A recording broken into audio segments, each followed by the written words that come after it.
Welcome back. Let me now test the user ID. So let me first log in. I'm gonna go to the login page and let me log in, and let me place an order while I'm logged in. So first I'm gonna log in, and then I'm gonna place an order while I'm logged in.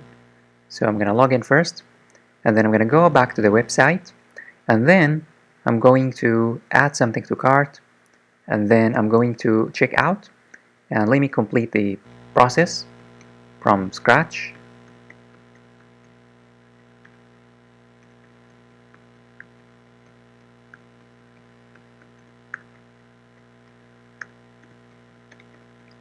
And let me here go to the payment and pay.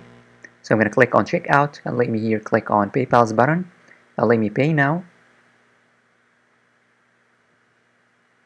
So here I need to log in. Let me log in. So first I'm gonna here type my or paste my email, and then I'm gonna click on next, and then I'm gonna paste the password. Of course, these are the email and the user the password of the personal testing account. Let me click on login, and let me now pay. So the amount is 48.98. So let me click on pay now.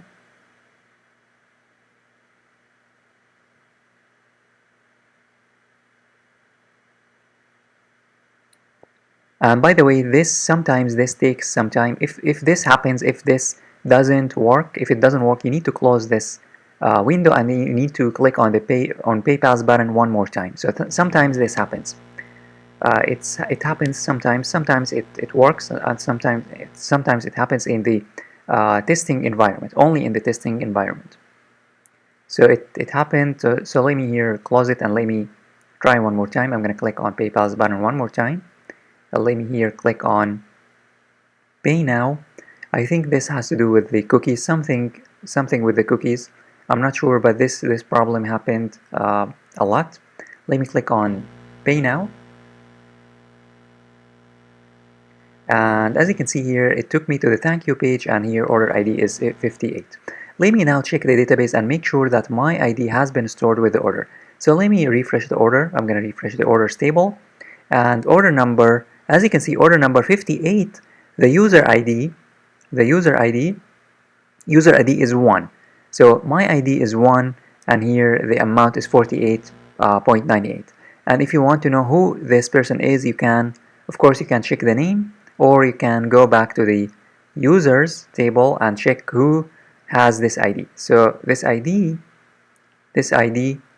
number 1 belongs to me.